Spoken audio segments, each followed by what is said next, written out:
ફરી એક વખત બંધારણ તૂટ્યું છે। પાટણના હારીજમાં ઠાકોર સમાજનું બંધારણ તૂટ્યું છે।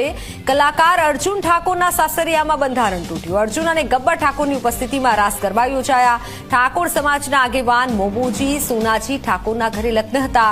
લગ્ન પ્રસંગ દરમિયાન બંધારણના ધજાગરા ઉડ્યા।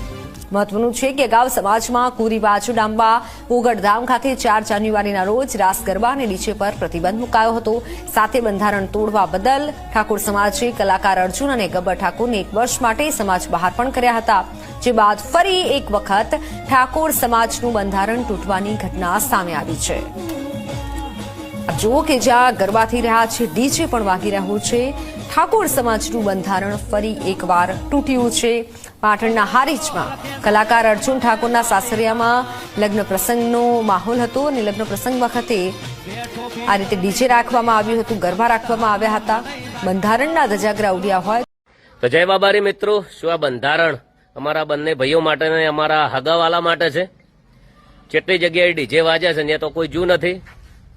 બસ અમારા પ્રોગ્રામની દોર રાખો છો, જેટલો અમારા ચેડે ઇન્ટરેસ્ટ લ્યો છો એટલી જગ્યાએ જે સમાજના જે પ્રશ્ન હોય છે, સમાજ જે જગ્યાએ દુઃખી હોય છે એમાં આટલો બધો ઇન્ટરેસ્ટ લીધો હોત તો એમને ન્યાય મળત।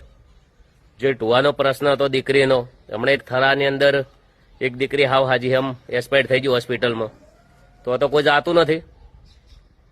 એટલે સત માટે શું ચૂંટણીની અંદર ડીજે નથી વાજ્યા? લગ્નની અંદર જો ડીજે વાજ્યા જ નથી। ગબ્બર ઠાકોર અર્જુન ઠાકોરને એમના હગાવાલા જ દેખાય છે, તો એમને 1 રૂપિયો દંડ આલવાનો થતો નથી। કદાચ તમારે દંડ જોતો હોય હારીજની અંદર તો પેલા જે બંધારણ તૂટ્યું તો જ આવવાનું અને પછી નિયમ પ્રમાણે તો આવવાનું, તો એના કરતા ડબલ દંડ અમે પાસે રહીને અપાવશું।